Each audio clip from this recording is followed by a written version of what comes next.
Let's build a PostgreSQL cluster that survives things going wrong, and let's build it one honest step at a time. This is where everyone starts. One application, one PostgreSQL 18 server called DB1.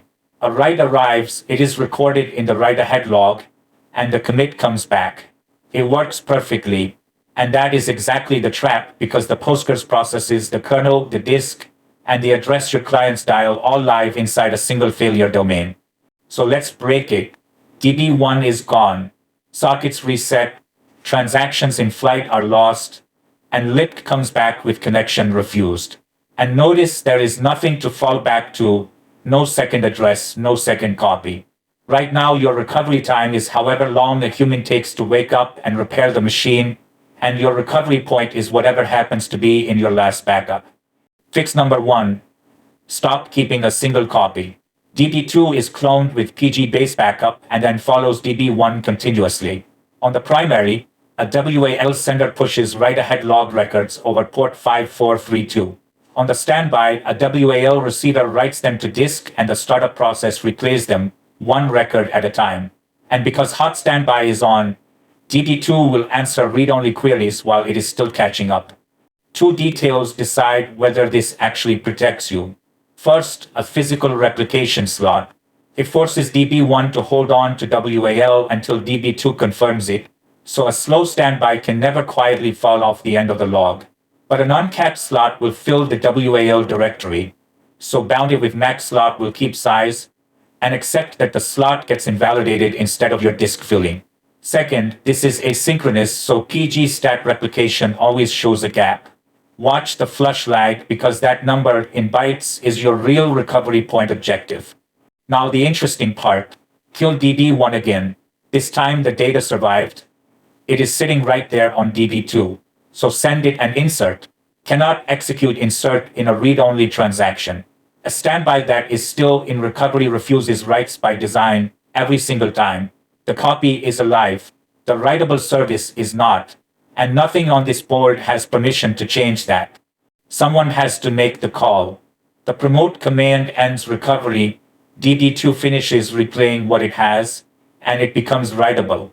And at that moment PostgreSQL increments the timeline from 1 to 2 and writes a history file to record the fork, which creates a second problem. When DB1 comes back, it is still on the old timeline and it has diverged, so it needs PG rewind before it can follow. This does work, but the clock running during the outage is a human clock and humans sleep. So let's replace the human. Patroni is one agent per node, and it owns its PostgreSQL completely. It bootstraps replicas, renders the Postgres configuration, watches health, and issues promote and demote itself. It also publishes a REST API on port 8008, where a GT2/primary returns 200 on the leader, and only on the leader. Patroni now decides how to act. But here is the thing, it must never decide alone. Why not? Because 3 agents, each convinced that it should be primary, is precisely how you corrupt a database. So we give them an outside referee. Act 3 members running Raft over 1 replicated log, where every write needs a majority, 2 out of 3. Lose a member and decisions keep flowing. And be very clear about what lives in here. Member state, dynamic configuration, and 1 leader key. No tables, no WAL, not 1 byte of your data. Leadership is not a flag. It is a lease. The primary writes its own name into the leader key with a 30-second time to live, then comes back every 10 seconds to refresh it.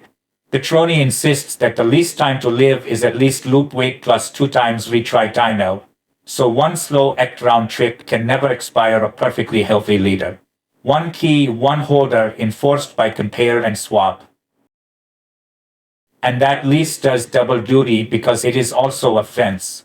If a node cannot refresh the key, it has to assume somebody else is about to take over, so Patroni demotes it to read only before that can happen. Add the hardware watchdog and the kernel resets the entire box if Patroni itself hangs. Set the safety margin to -1 and the watchdog fires at half the lease time, which is the tightest timing Patroni offers. Configured properly and actually tested, this is what makes split brain very unlikely. Let's watch it work. DB2 dies. Nobody refreshes the lease. So within 30 seconds, the leader key simply vanishes. Every healthy candidate compares its replay position, and the winner claims the key with the creative accent right. Only one can win, and only the winner promotes. Now watch what does not happen.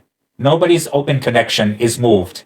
Your clients see a reset socket, and they have to reconnect and retry. Remember that. 2 nodes buy you exactly 1 failover, and then you are back where we started. So DD3 joins as a second standby, and now the cluster can lose a node and still hold an election with a candidate to spare. But only, and this matters, if the failure domains are genuinely independent. Separate hosts, separate storage, ideally separate availability zones, with the ACT members spread out the same way. 3 replicas on 1 hypervisor is 1 replica wearing a costume. More candidates means Patroni has to choose, and it does not choose blindly. It compares each standby's received position against the leaders and disqualifies anything lagging further behind than maximum lag on failover. 16 megabytes here. Look at DD2. 125 megabytes behind. Rejected. DD3 is 2 megabytes behind, and DD3 is promoted. Raise that limit and you fail over more often. Lower it and you sometimes refuse to. 1 knob, 2 objectives. And if losing even 2 megabytes is unacceptable, you switch Patroni into Quorum synchronous mode. You set synchronous node count to 1, and Patroni takes over the synchronous standby list for you. That is a list you should never write by hand. Now every commit waits for at least 1 standby to flush the record to disk. So a normal single node failure loses no acknowledged transaction. And you pay for that on every commit forever in latency. Choose it deliberately. The database layer is solved. Your clients still have no idea where the primary is. Enter HAProxy and notice what it health checks. Not PostgreSQL, Patroni. An HTTP check against /primary on port 8008. Every 3 seconds, 3 consecutive failures to mark a backend down. Port 5000 carries writes to the 1 node that answers 200. Port 5001 spreads reads across the standbys. And on markdown shutdown sessions drop stale sessions the instant a role moves. 1 more component in front of each database. PgBouncer on port 6432 in transaction pooling mode. In this single user, single database example, 500 client connections share a pool of up to 32 PostgreSQL server connections, so PostgreSQL is never asked to fork thousands of backends just to leave them idle. Note that the default pool size is per user and database pair, so every extra pair gets its own pool. The trade-off is real. No session-level state, and protocol-level prepared statements need max prepared statements enabled. And be clear about the job. PgBouncer pools connections. It has no idea what a primary is. Now look closely because we have just recreated the original problem 1 layer up. 1 HAProxy is 1 single point of failure. So LB2 runs the identical configuration with the identical checks. Neither router holds an opinion of its own. Both read the role from Patroni and independently converge on the same answer, although their check phases can differ by a few seconds. Which leaves exactly one thing missing: a single address that survives losing either router. Keepalived provides it. Both routers speak VRRP with virtual router ID 51. LB1 advertises the higher priority, so LB1 owns the floating address 10.20.0.30. A tracking script watches the local HAProxy and drops that priority the moment it dies. And notice the boundary. Keepalived moves an IP address between machines. It has no opinion whatsoever about which database is primary. 2 different jobs, 2 different components. Step back, because this is the whole system and every layer owns exactly 1 decision. PostgreSQL stores the data and ships the WAL. Patroni operates PostgreSQL. It decides who is allowed to lead. HAProxy discovers where the leader is right now. PgBouncer rations connections. Keepalived keeps the address still. 0 single points of failure, and that comes from the separation of duties, not from any one product on this board. Claims are cheap, so let's run the drills. Drill 1. Kill the primary. Patroni notices inside 1 loop wait 10 seconds. The lease is gone by 30.